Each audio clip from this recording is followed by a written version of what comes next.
I go to villages. Anyway, I meet new people, new vibe, new content, new sounds, man. So this place is called Kajina. I wanna go meet my elders. I wanna meet people that I believe they have different music, they have different art. So, Achir. This is great.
Akandi.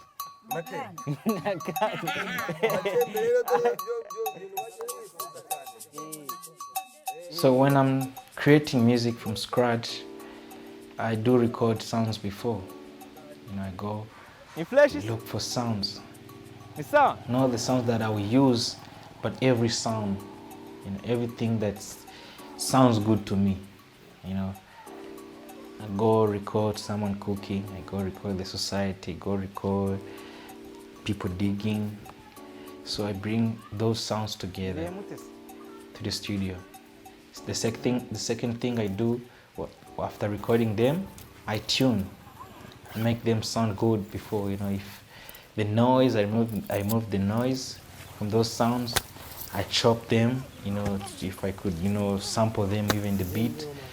So I make a pack, I make a folder for them, for those things. Then after that, I start creating music. When I have an inspiration of using the same sounds, I drop them to the beat, because it's always, to me, it's always improvisation. I bring everything together. I don't care how it sounds before. What I care is the output, how it sounds after. Sometimes I create music, it sounds weird at the beginning, but at the end, the sound or the music is different.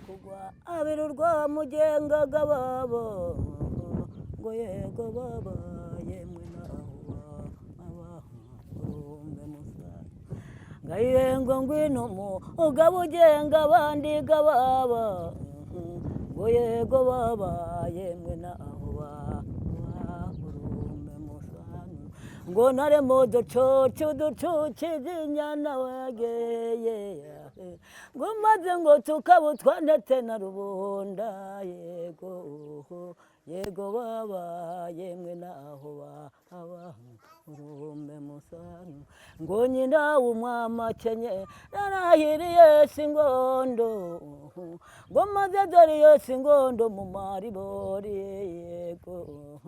yego baba yemwe naho baba urumbe musano ngo curira bera yavuye miramaga wabo ngo dore nkayo kabare ruhura mboga yego.